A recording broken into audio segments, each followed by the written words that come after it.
Okay students, अब हम समझने की कोशिश करेंगे कि हुक्स लॉ क्या है। तो एक साइंटिस्ट हुआ करते थे रॉबर्ट हुक।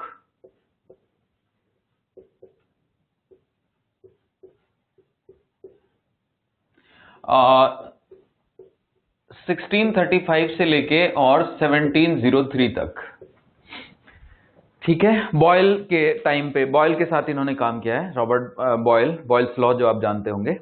तो इन्होंने स्प्रिंग को स्टडी किया और स्प्रिंग को स्टडी करने के बाद इन्होंने ये लॉ दिया कि अगर ये एक स्प्रिंग है तो इस स्प्रिंग की नेचुरल लेंथ मान लीजिए इतनी है। तो अगर हम इस स्प्रिंग को स्ट्रेच करें और फोर्स लगा के स्ट्रेच करें तो मान लीजिए हमने एफ फोर्स लगाया और इसकी लेंथ में एक्स बढ़ोतरी हुई। क्लियर? तो जरा देखिए, थोड़ा ढंग से बना देता हूं मैं। तो मान लीजिए एफ फोर्स लगाने से इसकी लेंथ एक्स अमाउंट से बढ़ जाती है। ओके, तो force is proportional to X, F is equal to K X. So this was the law proposed by Hooke, यानी the force developed in the spring is directly proportional to extension in the spring. This is known as Hooke's law. But इसी को फिर उसने दूसरे form में कहा कि अगर आप स्ट्रेस स्ट्रेन की फॉर्म में डिफाइन करो। ये बेसिक है, ठीक है ना, इजी टू अंडरस्टैंड। बट इसी को अगर हम साइंटिफिक वर्ड्स में लाएं तो ये इस तरह से था: for small deformation,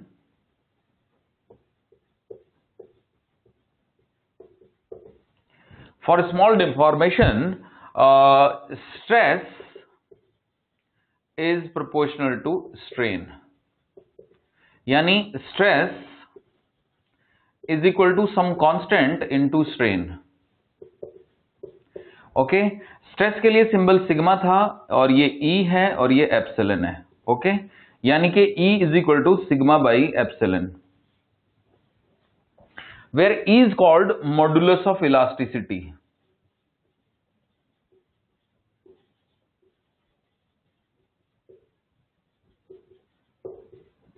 is called modulus of elasticity. तो स्ट्रेस जो कि सिग्मा है इज प्रोपोर्शनल टू स्ट्रेन जो कि एप्सिलन है। ओके बच्चों, so E is equal to sigma by epsilon. अब इलेक्ट्रिसिटी में इसके सिंबल अलग होते हैं, आपको पता ही होगा। एप्सिलन जो है वो परमिटिविटी होती है, सिग्मा सरफेस चार्ज डेंसिटी होती है। बट ये हम मटेरियल पढ़ रहे हैं तो इसमें हम यही सिंबल यूज कर सकते हैं, कोई दिक्कत नहीं है। क्लियर? अब सुनिए आगे। तो हुक ने जब ये लॉ दे दिया, थोड़ा अजीब साउंड करता है, हुक का लॉ, हुक्स लॉ, हुक का लॉ, ठीक है। तो कहने का मतलब यह है कि E is equal to sigma by epsilon, और क्या कहते हैं, इसमें E जो है वो मॉडुलस ऑफ इलास्टिसिटी है। अब क्योंकि जब स्टडी किया गया कि तो सिंपल तरीके से तो स्ट्रेस जो है वो 3 टाइप की है, स्ट्रेन भी 3 टाइप की है, राइट? तो जाहिर सी बात है कि मॉडुलस ऑफ इलास्टिसिटी भी डिफरेंट डिफरेंट टाइप के होने चाहिए, राइट? तो अब क्या क्या है मॉडुलस ऑफ इलास्टिसिटी, मैं आपको समझा देता हूं, ठीक है, देखिएगा।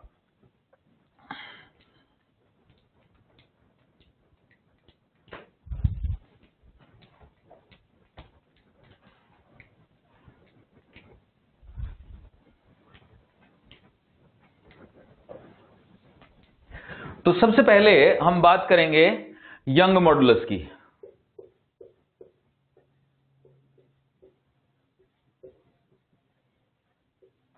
ये है थॉमस यंग के नाम पे।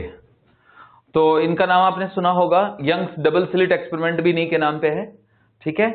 तो यंग्स मॉडुलस क्या है? तो बेसिकली डेफिनेशन ये है कि it is defined as the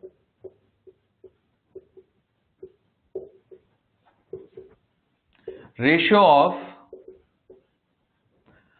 normal stress to longitudinal strain.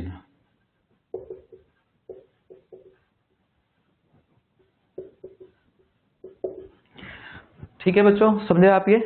तो देखो, Young's modulus is the ratio of normal stress by longitudinal strain.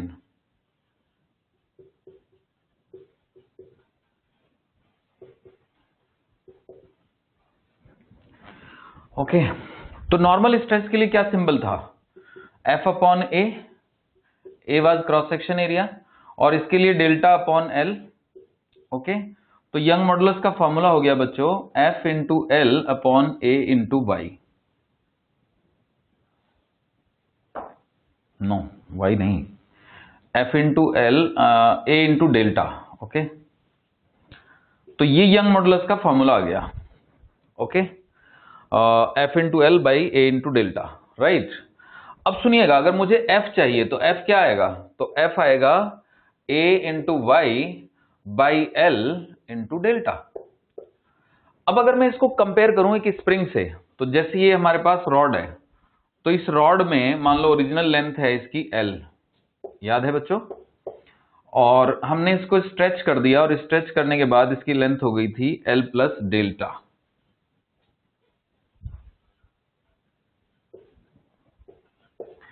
F लगाया हमने और नई लेंथ हो गई L प्लस डेल्टा। तो इसमें जो स्ट्रेन है, स्ट्रेन, उसका फॉर्मूला था डेल्टा अपॉन में L। अब मान लीजिए कि मेरे पास एक स्प्रिंग है, ये स्प्रिंग है, और इस स्प्रिंग की नेचुरल लेंथ है L, और इसको हमने स्ट्रेच कर दिया, और स्ट्रेच करने के बाद इसकी जो नई लेंथ हो गई वो हो गई मान लीजिए L प्लस एक्स। ओके, ठीक है। तो अब स्प्रिंग के केस में, ये मैं डेफिनेशन हटा रहा हूं, स्प्रिंग के केस में हम जो कॉन्सेप्ट लिखते हैं वो यही तो लिखते हैं, हुक्स लॉ के according F is proportional to x, F is equal to K into x, जहां पे K कांस्टेंट होता है जिसका नाम होता है स्प्रिंग कांस्टेंट या फिर stiffness coefficient. So it is spring constant, यानी जो एक्सटेंशन है उसको हमने x ले लिया। तो अगर मैं इसमें एक्सटेंशन को x ले लूं डेल्टा ना लेके, तो ये x अपॉन एल हो जाएगा।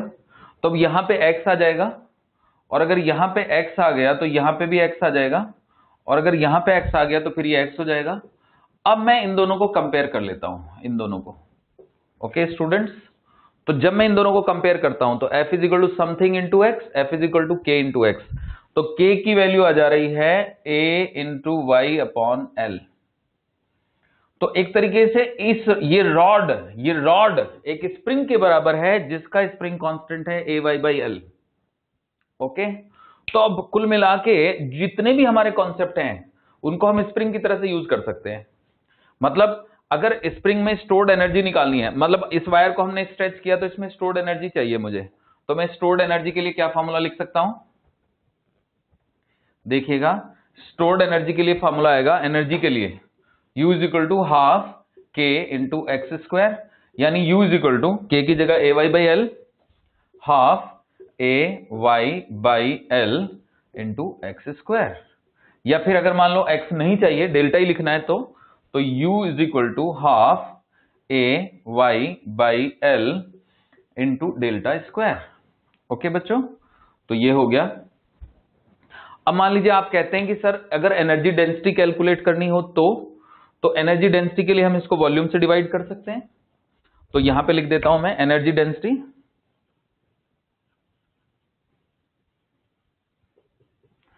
तो एनर्जी डेंसिटी आएगी small u which is equal to capital U by A into L.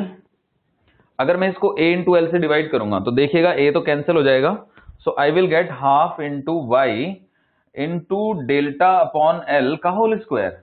So I get u is equal to half into Y into epsilon का स्क्वायर। ओके स्टूडेंट्स, तो energy density का formula आ गया मेरे पास। कहां पे लिखूं, चलिए यहीं पे लिख देता हूं। देखिए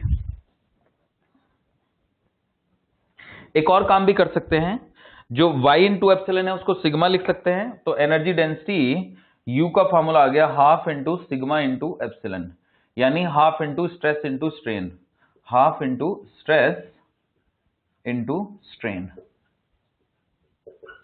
तो बच्चों ये बहुत ही मददगार कॉन्सेप्ट साबित होगा हमारे लिए।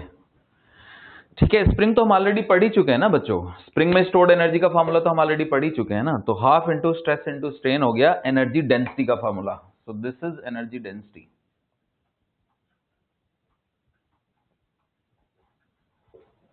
तो उम्मीद है आप ये कॉन्सेप्ट समझ गए। ठीक है।